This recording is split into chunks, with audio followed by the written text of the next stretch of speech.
all of a sudden Facebook can see that when Adam Adams makes a post, I keep Jim on Facebook for like ever, and I keep myself on Facebook for like ever. And so they're saying we're making tons of money when Adam posts. So now we need to put it in front of even more people. And it's because I'm not just having one question. I'm also following up like I'm having a true conversation. All right, guys, here we go now. It is time to unlock more doors to deals. We're real estate investors here. We're real estate agents here, and we all have one thing in common. We believe that we can. We can live the life of our purpose. We can create financial freedom. We can build a better life for those that we love, and we can live the life of our dreams. I don't care if you're trying to do your first deal or your 500th this year. You can get to the next level, and we're here to help. Welcome to Doors to Deals. I'm your host and founder, Jim Manning. Today's episode can be found on doorstodeals.com/028, and it features none other than Adam Adams. Yes, you got that right. Adam has the same name twice. Be hard for you to forget that, right? So Adam is an absolutely awesome resource on driving social media traffic and really just a wealth of knowledge. He breaks down his hook, story, offer process to post. That is absolutely wild. When we did this recording, I followed the exact steps that he told me. By the end of the day, I kid you not, I had 300 likes and 129 comments on a single post. I get it. These numbers are massive, and I still don't even believe that they happened, but I can assure you they did. You know, I'm kind of a dinosaur with social media, and I'm used to kind of maybe having a post that gets like 5 likes on it. So for me to have something like that happen was truly a miracle. And if I can do it, there's no reason why you can't do it too.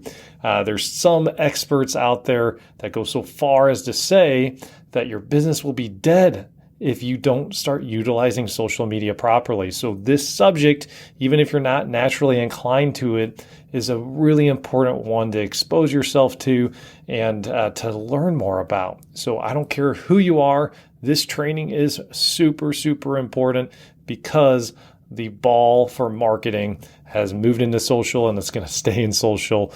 And to stay relevant, you really need to have a social media presence. So before we jump in, here's the review of the week.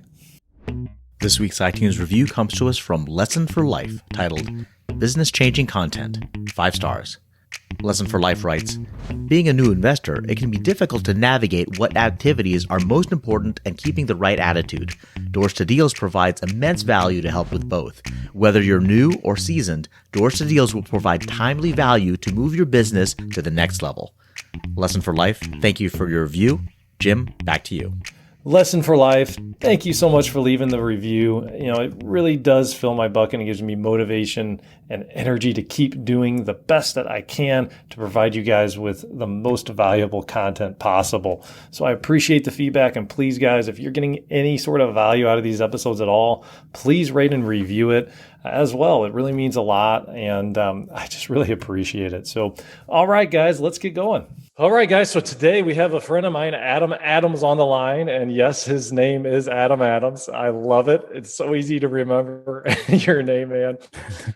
He's a friend of mine, a newer friend. We haven't known each other all that long, but we were at a kind of a speaking conference and kind of got to know each other. And just everybody in this conference was raving about this guy's social media prowess. I can't even talk right now. His cool, how good he is at social media. And I'm excited about this. And I'm also, there's one thing that I'm kind of an ultimate pragmatist. And I'm kind of a dinosaur at social media. Like, even though I'm technically a millennial, I'm really not all that great at it. And Caleb Davis is a phenom. He's on our team. He's our director of sales on our team, and kind of getting groomed to take over and be the CEO of the agent side of our business. And he's incredible at social media too. So like, I wanted Caleb to kind of hop on and ask way better questions than what I'm going to be able to ask Adam. So Caleb, I appreciate you hopping on too, man. But so Adam, why don't we just kind of get rolling? Tell us a little bit about yourself, your background, and we'll kind of dive into some of the social media stuff that you got rolling. Yeah, a little bit about the background. First off, Jim, congrats. That's freaking cool. That is so cool on your brand new little baby, and I'm really excited for you. So, congrats. You mentioned my name, Adam Adams, and it's my real name. I will give a little. What is it called when it's totally useless? Trivia. So the name Adam Adams came because I was born on a polygamous colony, and my mom was one of many wives, and she did it because she wanted to make dad proud. But one day she said, I don't want to be part of this anymore. So she left. And at 4 years old, I got my mom's maiden name. Random, right? So it is my real name, but it wasn't my original given name. But because we switched that birth certificate at 4 years old, I was unable to obtain what you call a passport to get out of the country. So I had never been, and I finally got one in 2019. But because of COVID, the plan that I had kind of fell through to go to Europe. But I just went to Mexico last week for the first time out of the country, and it's all because my name is Adam Adams. All right, so we'll start there. I grew up with a stepdad, though, who was in real estate and real estate investing and entrepreneurship. He wanted me to read a book called, or he wanted me to play. First, he wanted me to play this game Cash Flow because he bought it in 1996, and also trivia. It came out in 1996. And then the book came. I said, no, I don't want to play that game. And the book came out in 1997 to help sell the game Cash Flow. And my dad said, here, read this book. And I said, I don't want to read the book either, Dad.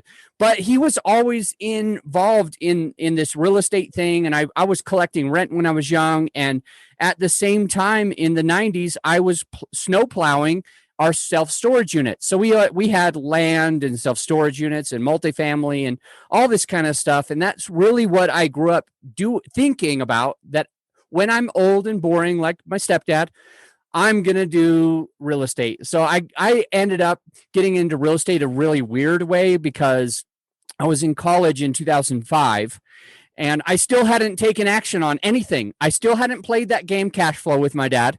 It had been, 9 years. I still hadn't read that book. It had been 10 years or whatever. And so my dad just buys this piece of land. He basically gives it to me, but the person at his accountant says he has to pay for it or else you're going to pay a bunch of taxes for gifting him something that valuable. And so I actually had to pay for it while I was in college, paying for books. And you don't make a lot of money when you're eating ramen, do you? And so anyway, that was how I got involved, is basically I got tricked into purchasing a piece of property. And it worked out well. I made a 12,000% return on my money in just a couple of years. So it was 2007 that I finally read the book, decided to get into apartment investing, and started investing in apartments 2007, 2008. Now, have you done anything else besides the apartment investing, or is that kind of like your bread and butter? I started with it in 2007, and that's all I had done through 2011. I guess I had a piece of land in 2005, but then it was in 2015 that I started doing a lot of tax deeds, and we were agnostic toward the type of deal as long as it was on the tax deed auction. And so we were doing scrapes and raw land and developable land, as well as houses and condos and multifamily, 3-plexes, 5-plexes, 4-plexes type stuff. And so in 2016, we in about a year till through from 15 to 16, we had done quite a bit of deals, and we didn't flip any of them. We owned all of them. And then we started doing flips, and then mobile home, and then all this other stuff. And then went back to my roots, and I said, why am I distracting myself with everything and all these different cities and paying for flights to Ohio and everywhere else? And then I just decided I'm going to just do multifamily, and I'm going to try to start focusing a little bit more. And so it was 2017 that we didn't do anything except for larger apartment communities. I kind of like how you started in 2007. Can we go back to that? What was it like starting right at the beginning of kind of the world shifting, and then how did you use that to your advantage? Great question. I didn't technically use it to my advantage. I lost a little bit of money because of buying in 2008. In 2007, I guess the biggest piece that was to my advantage is that I have a story to share that will never go away. And it's pretty powerful. And it sounds like it was all me who did it, but it was large part the market. And so I started managing this 18 unit and a 4 unit in somebody else's condo. I just started managing units for him because I wanted to learn how to manage my own properties. So in 07, his 18 plex ended up getting $1 million in value, and he sold it right before the crash in 2008. And some of your listeners may be thinking, no, the crash was before that. And that's just because Utah, where I was doing this, was literally 1 year behind, where we didn't really start feeling the crash until the very end of 08. And then 2009 was like, what is kind of happening? And 2010 was like people losing their jobs. And so I was able to manage this person's property. We added $1 million of value to it. He bought it for $1,050,000 and then sold it for $2 million. And so that story is always going to be beneficial to me with my passive investors, because I was the one managing that property. So that's how I benefited from it, I suppose. But then when I purchased my own property at the top of the market in the end of 2008, everything was going great. It was cash flowing for at least a year. And then my tenants started not being able to pay. So they were moving with their families. And then the big bad wolf came, and that was me. I'm the reason. But the issue is that I was used to taking lots of applications, and I had a rule, because when I was managing property, you have to do these things. These are the things you have to do. It's my rule. But I never understood why I needed to run applications, why I needed to do all this. If they can pay, they can pay. And so that's exactly what happened when I was desperate in 2009, and I was swapping out one tenant for another tenant. And of course, everybody knows who has rentals that it's not free to just swap that over. You have to paint, you have to upgrade a couple of things, you have to replace a couple of things, and that doesn't all come out of the last person's deposit. Sometimes we're spending $1,500 or $2,000 to just get a unit back to the basics, to let somebody be able to move there. So those costs came up on me because a lot of people had to move in 2009. And then the people that were coming in, it was few and far between because there wasn't a lot of jobs in Utah County at the time. And so what I was doing was I was throwing out what I had learned. I was throwing out like all this stuff about making sure that they do their application, that you run a background check, that you know their credit score. I was like, dude, if they can pay, I need them in right now, because I just spent a couple grand getting it ready. And I don't think I have any more. I can't lose that revenue on not having somebody in, because I only had one choice. And the problem was that I just went ahead and I ignored all that I had learned, and I had moved people in, and they ended up not being the greatest of tenants, or some of them didn't. And so I ended up having to pay the mortgage on my own. When my business, I had a handyman business that was thriving, and now I had 13 employees, and I was charging $65 an hour, but I was paying my guys $10 or $12 an hour. So with 13 people with that huge arbitrage every day going more than full time, I was easily netting $20,000 after all expenses, and I was still in college.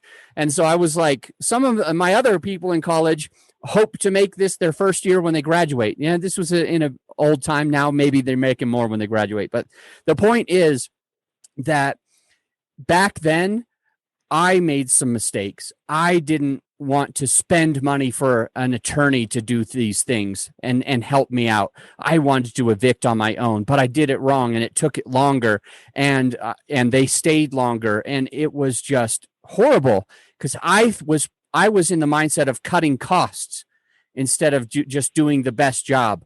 And I was in the mindset of just getting something done instead of getting something great done. It was a really tough time for me. And I ended up losing the property in 2011 because it was still pretty rough at that time. And I called up the lender, who was a private lender, by the way. I called up the lender. I said, "Hey, Tom, I can't make my mortgage payment. I have nothing. My credit cards are full now. I have no money in the bank, and I have no money coming in." And he said, "Okay, we can just do a deed in lieu." So I'm embarrassed to say it, but I signed over a deed in lieu of foreclosure in 2011. Yeah, there was a lot of really, really good things you said there. And one of the things I really like that I want to highlight back to everybody else is he talked about sometimes saving the most money is not getting the job done the best. I really, really like that part. And then back to where you talked about like your story and kind of, so on social media, I see you get a ton of interaction. I was creeping you a little bit before this. How would you say is the best way? Because I think everybody has a story. How do you think is the best way to start telling your story to get that out so people engage with you more? Awesome. Good question. That's a deep question. I believe that's a deep question. What's the best way to share your story? I think it's really going to start with you just surrendering to your story. Not everybody wants to say that they were born on a polygamous colony because we get a few weird looks. Not everybody wants to say that they made mistakes during the crash and ended up having to sign something over.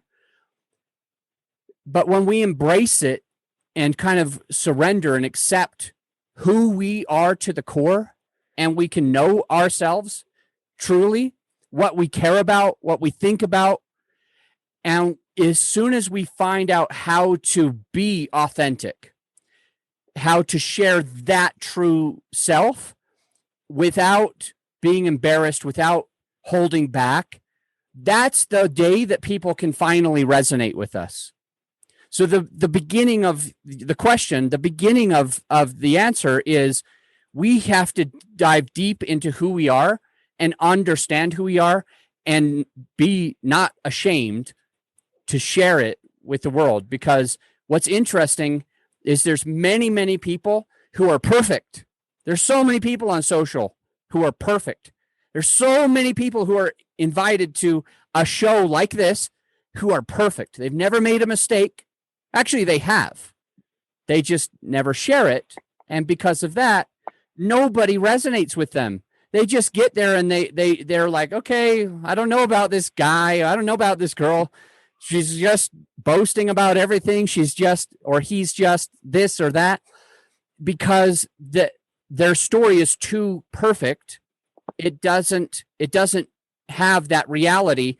And the truth about it is all the people listening to this now and on the recording, they're not perfect also. And when we can get on that common ground, that's the beginning of the story that's going to start to resonate with others, where they can say, I can get behind this person. I can follow this person. I'm similar to this person. I can resonate with them. So that's step one. Absolutely. But other steps about about sharing the story is you don't want to just share the story for no reason at all. For no reason. Everything has to have a little bit of a point.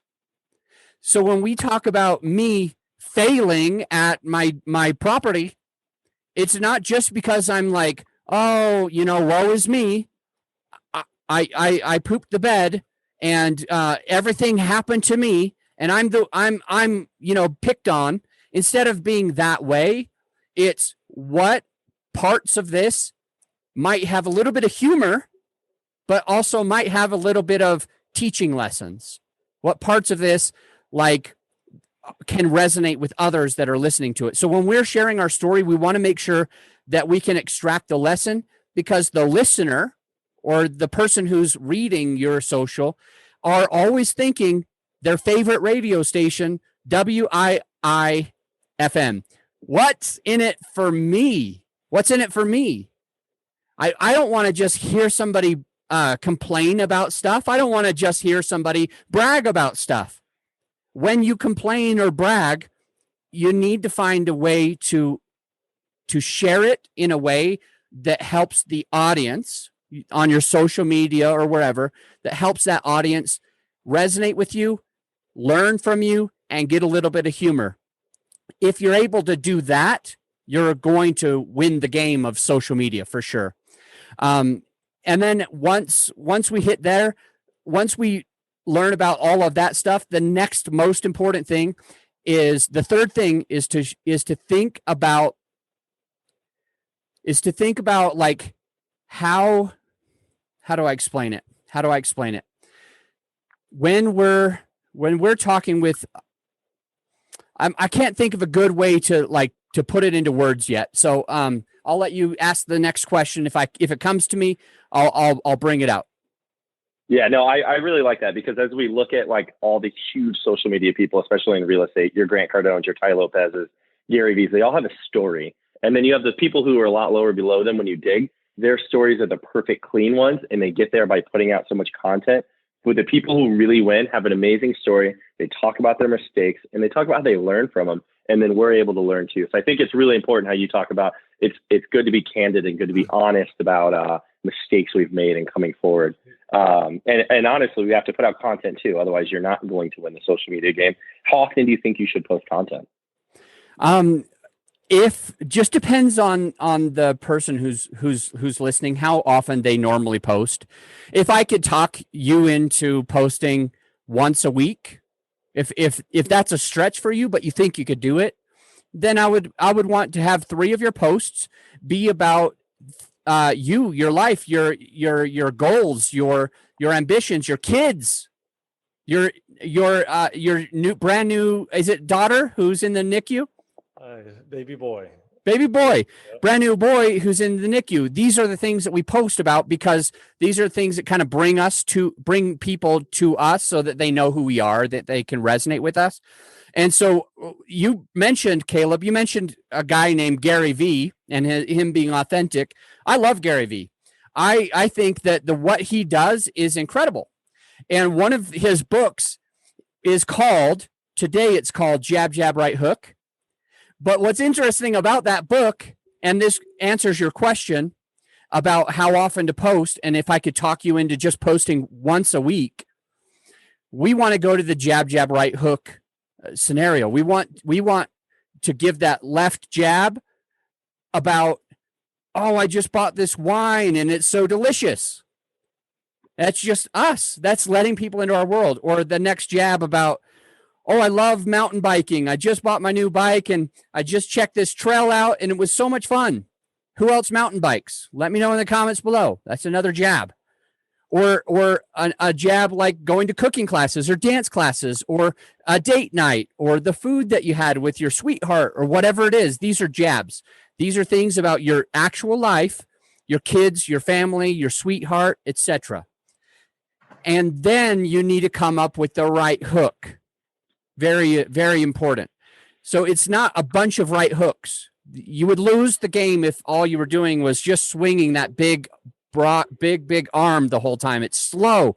You need to kind of jab them and get them stunned before you throw that right hook, right? It's a boxing reference. And so the answer would be, how about 3 of them be about you, who you are, what you're going through in life, and one of them be about your business. And so the one about the business, if you're purchasing properties and being a fix and flipper or a wholesaler or something like that, then that right hook might be this and this and this happened at one of my fix and flips. I would love to find another house just like this one, because look how much we made. Let me know in the comments below if you know a house in your neighborhood that looks like this one used to look, or something like that, right? And that it doesn't come across like sell me your house, I buy houses. It's not like pushy. It's more pulley. It's, it's more like letting them come to you. So you mention a few things, and then some people, they don't feel like they're being sold. They don't feel like you're pushing them. And so they'll still resonate with that post about how you loved this specific one and how it worked out for you. And then they'll reach out to you. They'll ask you, hey, can you teach me how to fix houses? Or, hey, can I put some money with you on your next flip? It looks like you're doing a good job. Can I be your lender? I don't want to do all that hard stuff, but I very much love to be able to get to the next level with your help, because you know how to do this. And then, that's the main point. Jab, jab, right hook once a week is probably the minimum that I want you to do. And one out of four of these posts is going to be about your business, whatever it is you do. If you have some type of coaching or consulting program, if you're a business consultant or a life coach or whatever, if you're an apartment investor and you're looking to raise more capital, if you want wholesalers to send you their deals so that you're the fix and flipper, however this works in your life, it will work on your social media. If you're a doctor and you just want more clients, jab, jab, right hook. Give them the right hook and show them what you did and a family that you worked with or whatever it is. So that's kind of the best thing, and it ties it back to Gary Vee. Yeah, no, I love the jab, jab, jab, right hook. I'm a huge Gary Vee fan. I absorbed so much of his content, and he's taught me a ton about social media. I think it's good. Let's dive into the jab, jab, jab a little bit more, because I think the way you do it is fantastic. You and I are a little different on the way that we jab, but I think yours, for most people, is going to work out a whole lot better. So a lot of your posts, you always engage. You have a question at the end. And I think that's something that enough people don't do, because the way the Facebook algorithm works is when people comment and people tag people and people engage, our posts go to more people. So talk about some of the questions you come up with, things like that for your jab, jab, jab. Yeah, absolutely. Well, first off, let's dive into the questions, and let's dive into something that's super tangible at that the person that's on here right now trying to learn this is going to be able to take away really, really easily. And so what I want to talk about is how to create the post itself. This is like the most important part. So you're going to have that question at the end, but it can't just be the question. It cannot be just that question. So I'm going to give you the 3-step process of when I create a post.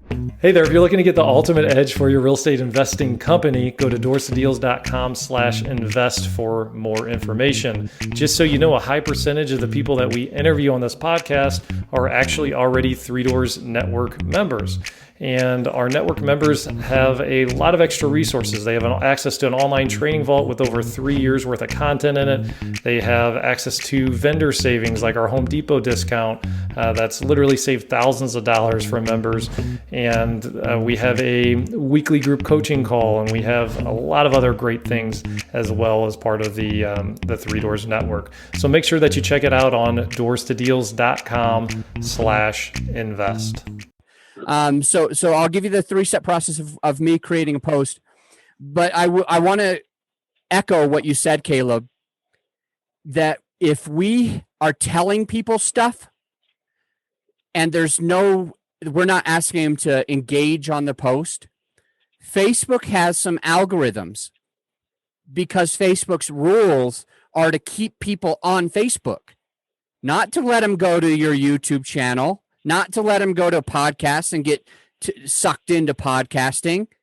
Facebook needs you to stay on Facebook. Gary Vee, again, he always talks about we're trading attention. He always talks about the most important thing in 2019, 2021 is going to be attention. He always talks about if you're not crushing it on social media by 2021, you're going to lose your business. So that will scare a couple of people if they believe in what Gary Vee's talking about, that if we don't do this, we're going to lose. And so you go on and everybody's telling you, and what you're doing on your Facebook is you're scrolling. You're just scrolling mundanely, half looking. And then somebody catches your attention and you stop the scroll. And you just stop the scroll. You're not moving anymore. You get fixated on this one thing. Well, guess what? Facebook has an algorithm that makes that post, they're like, whoa, he or she skipped through a whole bunch of different posts, but stopped on this one. That's the one we want you to put in front of more people so that we can keep people on Facebook. And then if they also engage, by meaning they like it, they tag people or they comment, then Facebook says, all right, this is a post that's getting engagement. So keep putting it in front of more people, because in the beginning, Facebook only puts it in front of less than 10%. No more than 10 people, and it's always less than 10% of your whole audience. Maybe you're thinking that you're going to get more value because you have 5,000 friends now. Oh my gosh, I've maxed this out, so I'm going to get more value. You're not. Unfortunately, Facebook still only puts it in front of 10 people. They do what's called split testing. All the good marketers know what split testing is, and this is what Facebook does.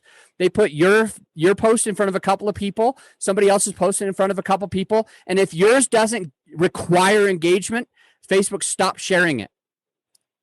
So that's the main thing. All right, so here's the 3-step process to be able to stop the scroll, to be able to do that pattern interrupt. As people are just pushing their thumbs without even hardly thinking about what they're doing, how do you get them to stop scrolling? And here's the 3-step process. It's called hook, story, offer. And I'm going to require some engagement right now. Can we have all of the people that are on type in? Because if you want to learn, Tony Robbins says you have to engage. If you want to learn and you truly want to retain this stuff to make it so that you can do it in real life, type in the chat, hook, story, offer. This is the 3-step process. Is anyone typing that in? Or does it even show it?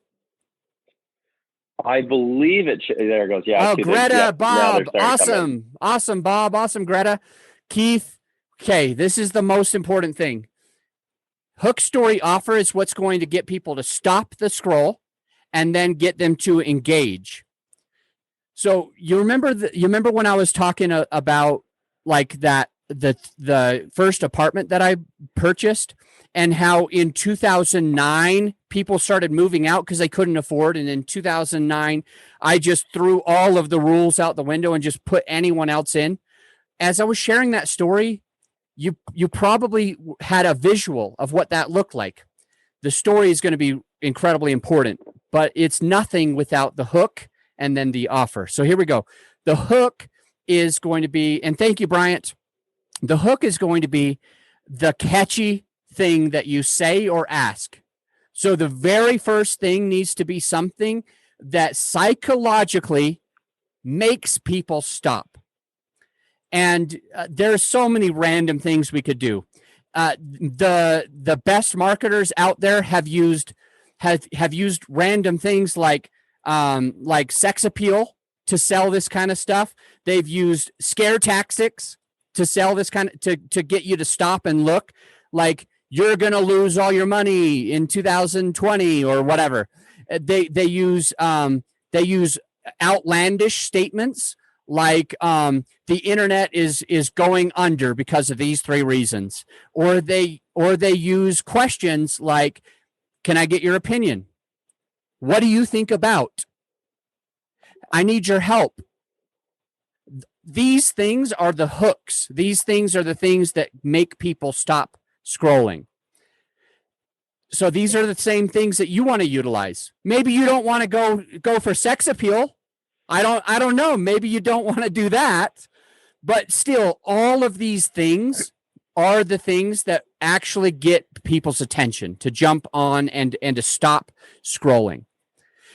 The second part of this formula, these 3 steps, is having a story, is sharing something that kind of pulls people in.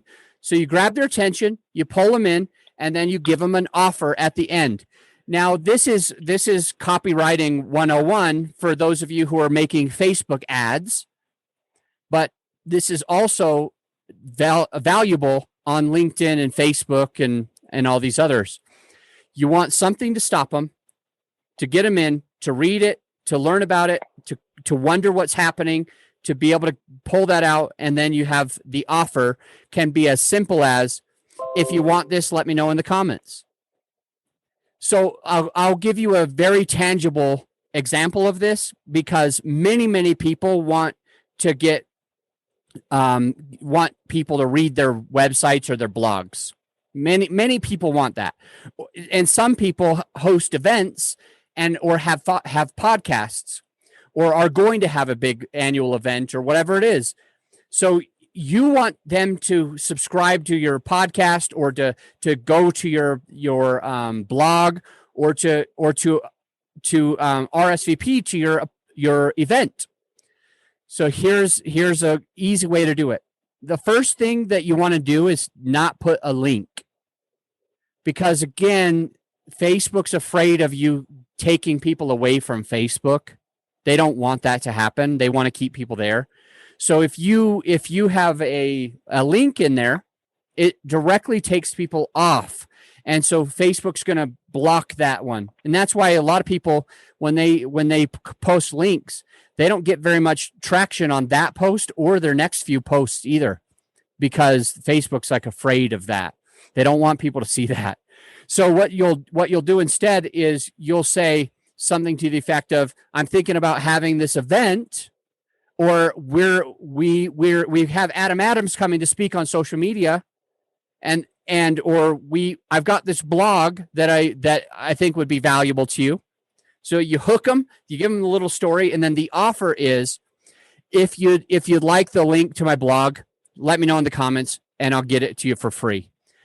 That's basically your offer. Or if you'd like to attend this event with Adam Adams, I have room. I don't have unlimited seatings. Our Zoom account does cap this out at a certain amount. So if you're one of the people that wants this, let me know in the comments below so I can save you a spot. That's an offer. That's a perfect offer. If you want to come to this event, I was thinking about charging $200 for the event, but for my friends on Facebook, I'd be happy to give out a few free tickets. So if you want one of those few free tickets, let me know in the comments below. Perfect offer. And now what you're asking them to do is engage. You're asking them to start messaging you. And that now comes the extra ninja tactic. Like, that was already super valuable. If you're a coach or a mentor, that's going to make you an extra $300,000 this year. But if on the case of you being able to go even deeper with these people that are with your friends that are commenting on that post, if you'd like to come to this event, happy to waive the cost of it for a few of my friends. Let me know in the comments below. Now, when Jim jumps on and says, Adam, I'd love a ticket. Thank you, man. I say, excellent, Jim. May I send it to you? ? And Jim's like, yeah, please send it to me. And then you come back and say, okay, happy to send. Would you rather me send it to your email or just a quick PM ? And then Jim says, oh, you can just send it to my email. Sweet, man. Happy to send it to your email. Which email is best for this purpose? And he was going to say, well, you already have my email, but now he's like, oh, for this purpose. And now Jim's trying to think, well, should I send him my personal? Or should I send him my business? And then he goes, hey, I'll just PM you the best email. And it's the exact same email that he would have sent, but he's not confused by it because I said, what's the best email for this purpose? And so he goes over to my private messages. He says, here's that email. I say, great. So just use that regular one. Happy to. I'm going to send it to you right now. And then I go back onto my own post and I say, hey, Jim, I got your message with your email. Just wanted to let you know that I'm sending it to you right now. Please let me know when you get it. ? all of a sudden Facebook can see that when Adam Adams makes a post, I keep Jim on Facebook for like ever, and I keep myself on Facebook for like ever. And so they're saying we're making tons of money when Adam posts. So now we need to put it in front of even more people. And it's because I'm not just having one question. I'm also following up like I'm having a true conversation. And you can guide that through. And one of the things that I've done is you can go through a thought process and thinking of all of the possible answers that people might come up with, all of the possible responses to your questions. Have you ever heard he who asks the questions controls the conversations?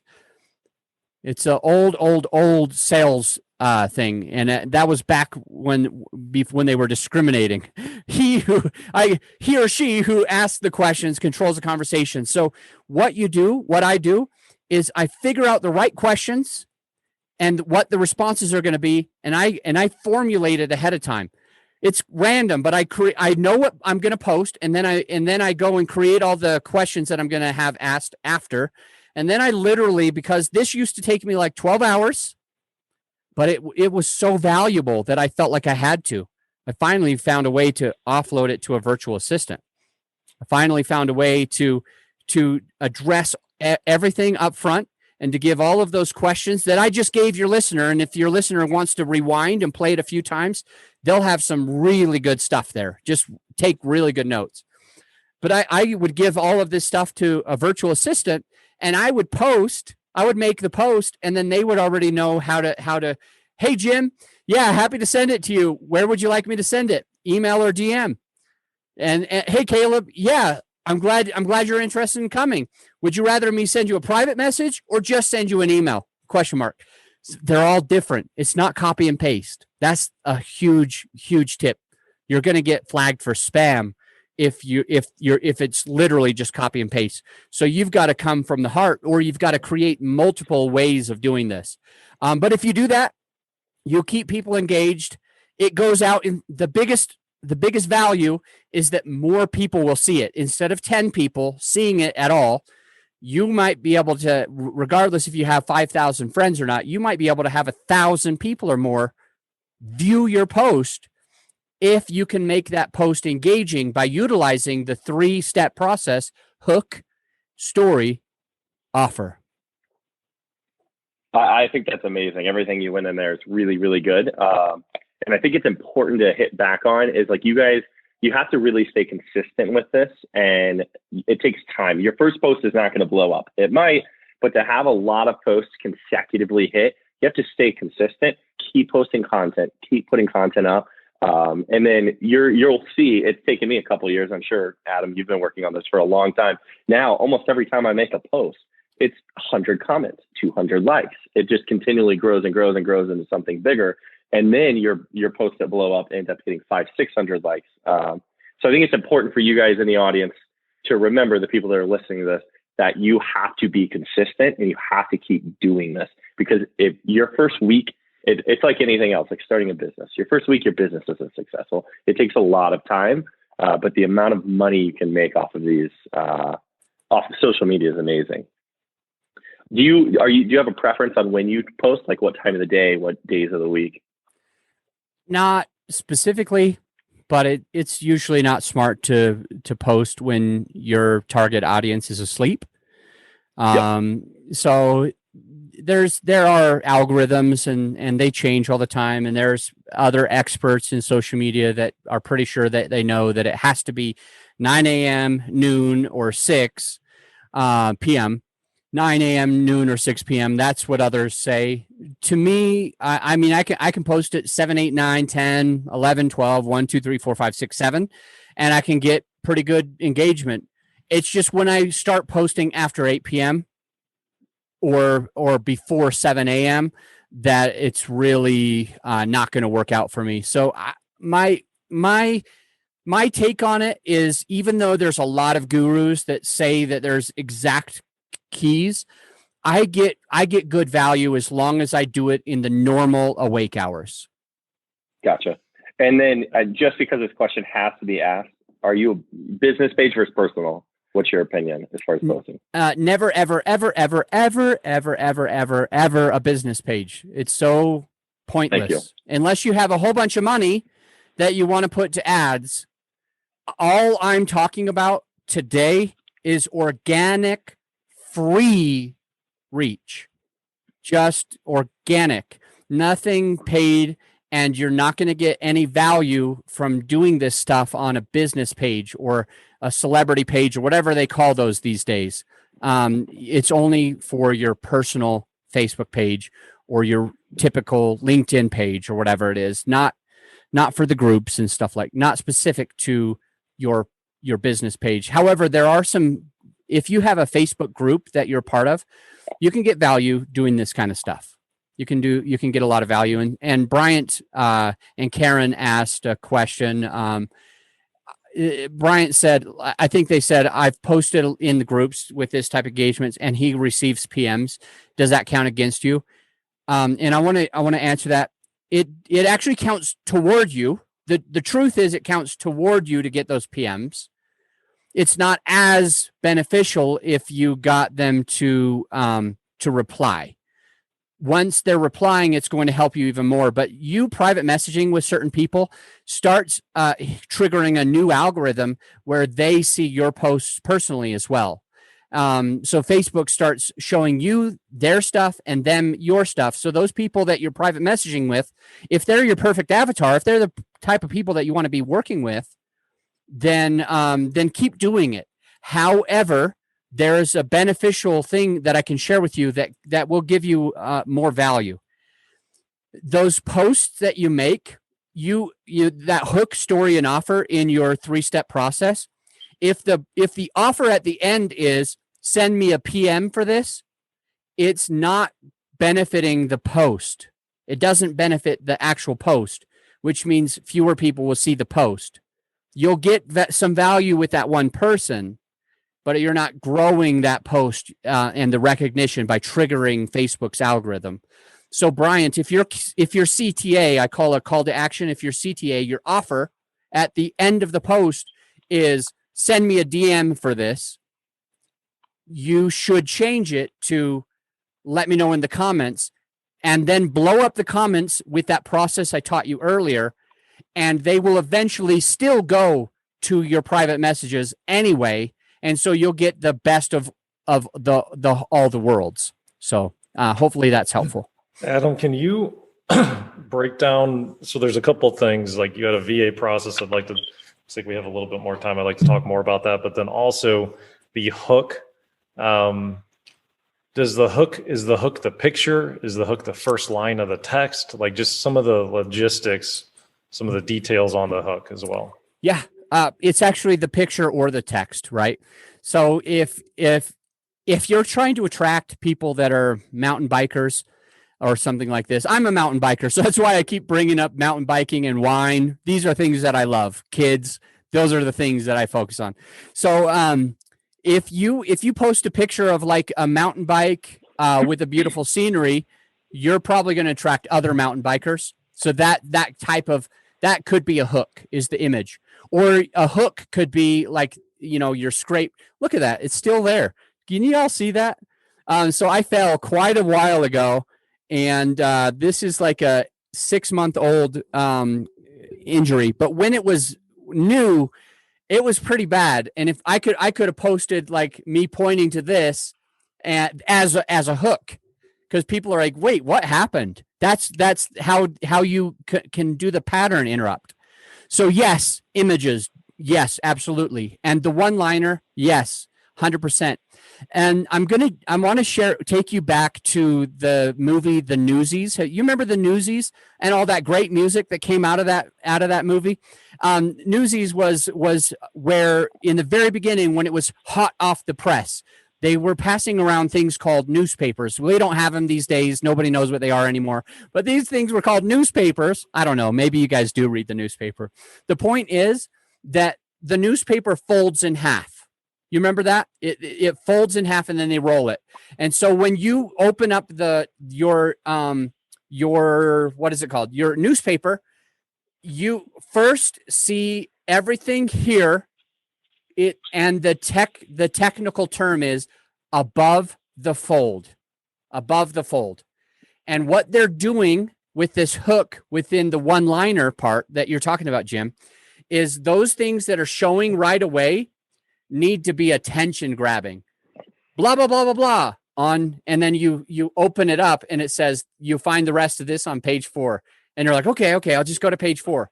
But you got, it grabbed your attention and now you're into the story.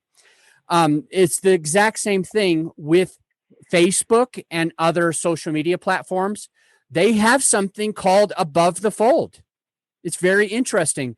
It doesn't fold anymore, but they still call it the same thing. And what it is when you make a longer post, when you make a longer physical post and a lot of words, they will only show the first 3 lines. And then there's a ... That's how you open the newspaper, is clicking the ... Read more. You know, that little read more button. And then it opens up the rest of the newspaper for you. So the other way of having a hook is to make that one-liner right there be a question or something outlandish, a major statement like we talked about before, whatever is above the fold. And so they'll click on that and they'll open up the rest. So both. The quick answer is both. It's the images and it's the first liner. And the big takeaway with that first liner is ask more questions than telling people things, and also say crazy stuff. Like, I mean, if I was like one-on-one with you, we were like in a coaching session or something like that, we could like bounce a lot of ideas off of each other. But the point is, if I don't, what does Keith do? Do you guys know Keith Winkler? He's a wholesaler. A wholesaler. Okay, so we're going to use Keith as the example. And so his avatar, he's got 2 avatars. Wholesaling is a tough business because you really are needing to capture the attention of 2 different people. 1, you have to capture the attention of sellers, and 2, you need to capture the attention of buyers. So you can create this arbitrage. So you can be the middleman. So you can find a way to funnel these deals to the right person. So with Keith, he has 2 ways that he could do this. Number 1, he might say something like, never sell your house to a fix and flipper. Okay? That would be the hook. He would literally say, never sell it to a fix and flipper again. ... And then the rest of the copy goes into a story of something that happened, and how he thinks of being able to get you the highest and best price by going with multiple fix and flippers and helping do this and this and this, right? So you're reading through and you might think you're selling a house. You're going to stop and read that. Or you might be a fix and flipper. For sure as heck, you're stopping to read that. Never sell it to a fix and flipper again. What? This guy Keith has the gall to say that? He's ruining my business. And now he goes into it, and maybe you finesse the story to be able to say that, put it through me and I'll get you the highest and best price from these guys. And then his call to action is something like, if you want to be on my buyers list, let me know in the comment below.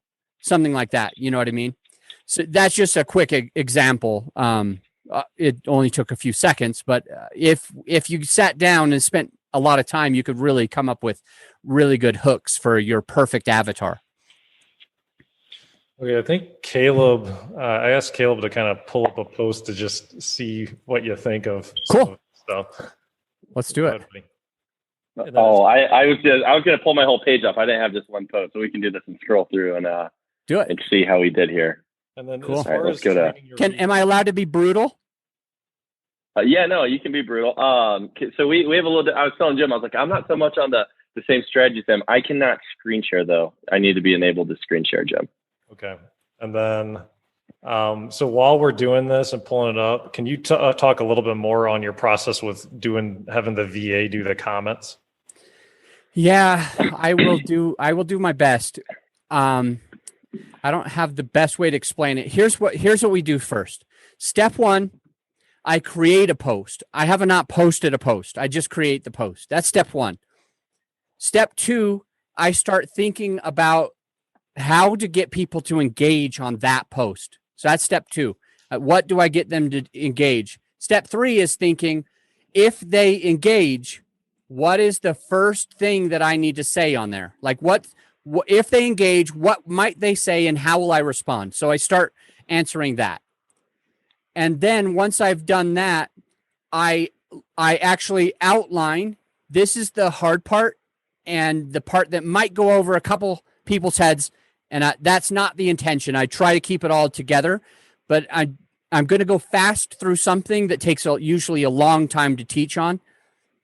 The point is, we like to have 6 different ways of approaching a question. If somebody says, I want the link, that's what they're essentially saying. I want the link. Give me the link. Yes, please. All of them mean the same thing. It's the affirmative. Go farther into this. Now what we do is we think about what our first response needs to be. And then we create 6 different responses that are very similar but different. The tangible example is the first response to the affirmative would be, great, glad you're interested, happy to get that to you right away. Would you rather me email it or private message you? Great, happy to.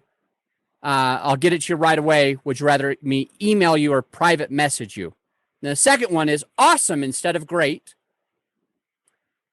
I'll get it to you right now.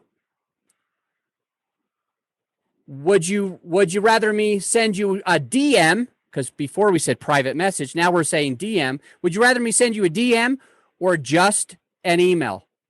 And the next one is the same formula. Cool. Glad you're interested. Give me just a second to send that to you. By the way, where do you want me to send it? Gotcha. Would you rather me email you or just send a quick PM? Question mark. So you basically just outline what's going to happen and then say, hey, when this happens, have this go on. Mm-hmm. And then from training purposes, you could even say, hey, text me or call me if you get to a scenario that you're not sure about while you're training the person. Then at some point they're going to know how to handle those other variables. Okay, cool. Yeah, exactly. So Caleb, I like that a lot. All right, so I brought this post up. So my story is mental illness, suicide survival, and suicide awareness, etc. So I tell a lot of a story around mental illness. So I wanted you read this post, rate this post. What could I have done better, in your opinion? Or we can go look at other posts to get more engagement and potentially have raised more money for this. All right.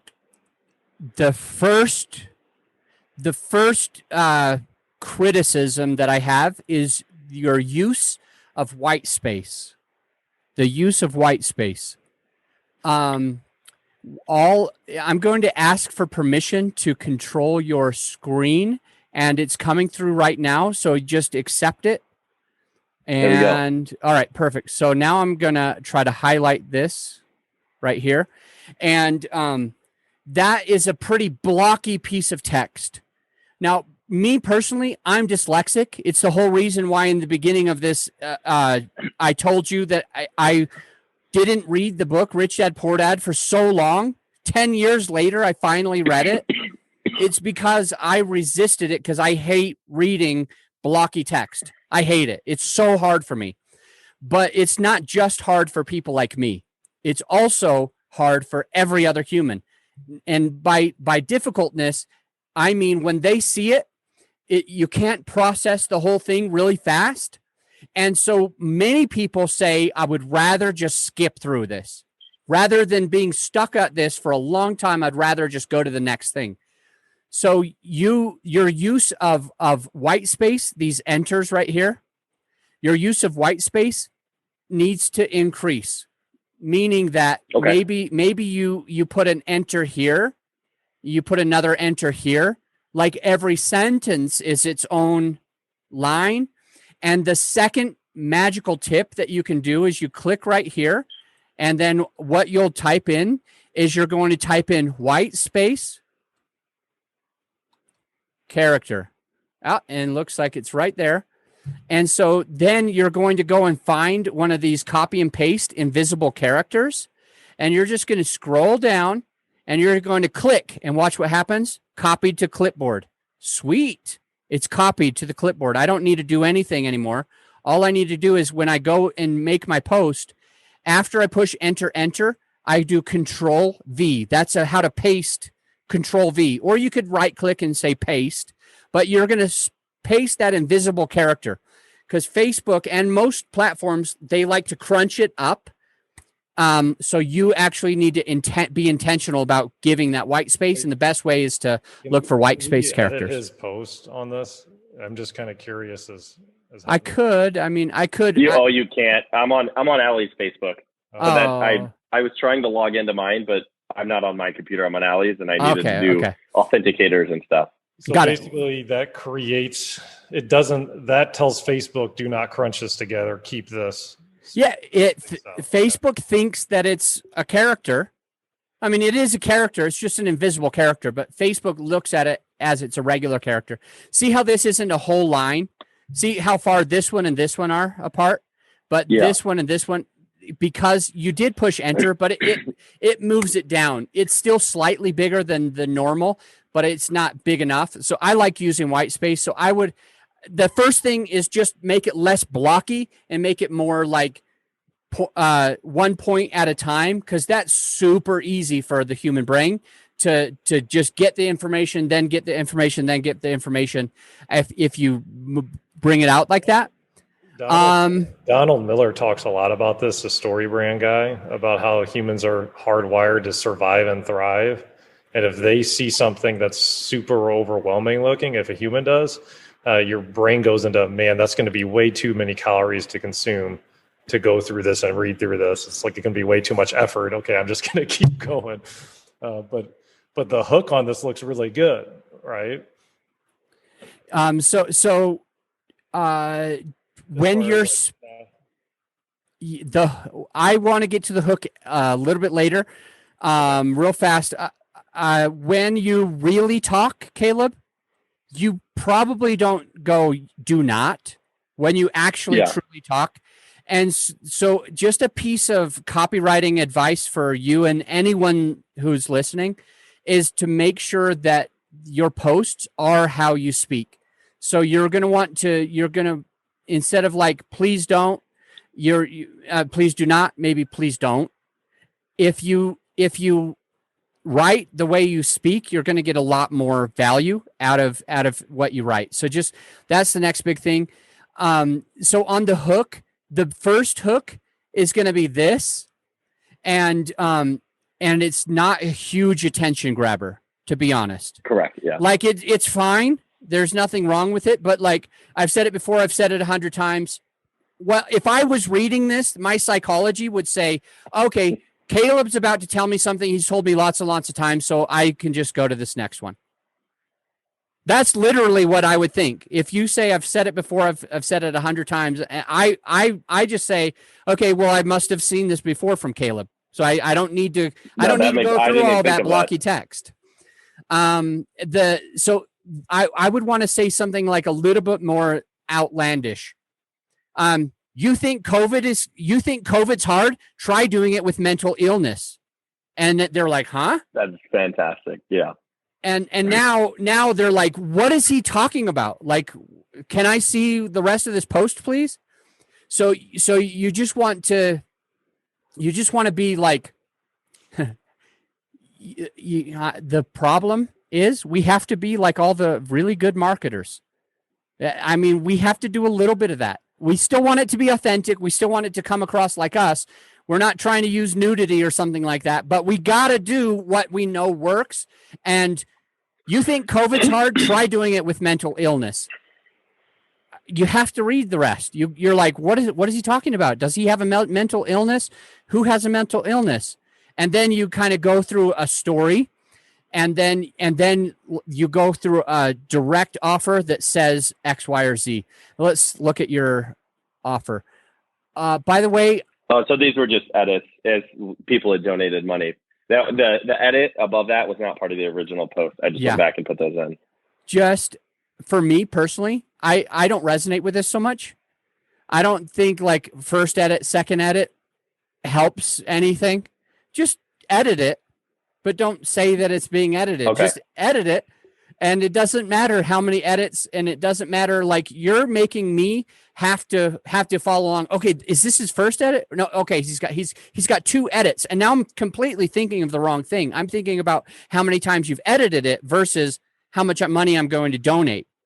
It's just making me think of the wrong thing. That's the only reason that I would say just get rid of it. There's no real reason. That's a very good point. Same thing in the comments. Just say, like, have the 2 edits versions just in the comments below. To me, I just edit it. Look, if I want to know what it used to look like, I can go here and I can just view your edit history. Like, it's not that important for you to tell me about how many times you've edited it. If just have it how you think it works best, and then if you ever edit it, make it how it's supposed to be best now. But there's no reason to get your viewer to have to think about how many times you've edited it versus the point. So just stay on point. Hook, story, offer. And for the offer, what is your offer? Is it this one I didn't quite have an offer. It was more just like trying to get a story across about mental illness and how people are struggling. Well, you did that. Caleb, respectfully, if your goal was to get a point across, you did it. If your goal was to get engagement or money to raise, if your goal was to raise money, then we need to change it. We want to have a concise thing. I'm passionate about this company right here, and I think with your help, we could get them a couple $1,000. Let me know in the comments if you want to be part of this movement. Let me know in the comments if you want to be part of this movement. And now, and then you have people being like, I'm in. I'd love to. I want to be part of it. Let me know. Where do I sign up? How do I invest? Or how do I donate? How do I donate? You're getting people like part of your movement, and they're asking you questions, and instead of 19 comments. So if you did this the way I want you to do it, I don't know how many likes and comments and hearts you would get, maybe anywhere from 50 to 75. But the comments you would have gotten would have been like 200. You know what I mean? Like, maybe I could only get you 50 likes if I'm calling them to action, but I can easily get you a couple hundred comments. The shares, that's awesome. 15 shares. That's anything more than 2 shares is already something to be proud of. And 15 is really good. And I'm not sure how I do it. I inquire a ton of shares. So that is where I do a really good job on social media. And I don't know exactly how that happens. I know that sounds bad, but a lot of my posts will get 10 shares. That's really good. Now, usually when they share it, they don't get a whole bunch of value. Like Correct. I don't share people's posts because it really doesn't help me. But Facebook likes to see the shares. I guarantee by taking the link, it looks like you have a link and stuff. That's the link that Facebook put in. So Facebook asked me if I wanted to fundraise money. Okay, cool. And they put that in. Cool. For me, I just say I'm passionate about this. I believe in them, and I think together we could raise a couple $1,000s for them. Who wants to be in on this movement? And then you get them in the comments. You said, no, I love it. I think that's a much better way to structure this. And that's why I wanted to go to this post, because I knew I could have done a lot better job with this post. So I definitely appreciate your feedback, because that's really good stuff. Hey, one thing I want to comment on, guys, and I know it looks like we're getting a little bit over on time, is the importance of purpose. If you notice, Adam asked Caleb, he said, what was your purpose? Was it to spread awareness? Was it to raise money? What was your purpose? Because the purpose, if you start with the end goal of what your purpose is, then how you craft this could be completely different, even though it's about the same company, even though it's about the same lifeline or National Suez. I apologize. I have to jump off. I didn't realize that we were over, and I have to be in a podcast interview 7 minutes ago. I'm sorry, guys. I enjoyed this thoroughly, and Great. I hope it's not rude if I jump off right now. I hope I added value. Thank you all. I have to step out. I'm sorry. We appreciate you, buddy. Thank you so much. Bye. Take care. Guys, for this particular show, go to doorstodeals.com/028. Again, that's doorstodeals.com/028. Go out, live your purpose, and above all else, go after your dreams. Take care until next time. Thanks for tuning into this show. For more episodes and resources that will unlock Doors to Deals, check out our website, doorstodeals.com.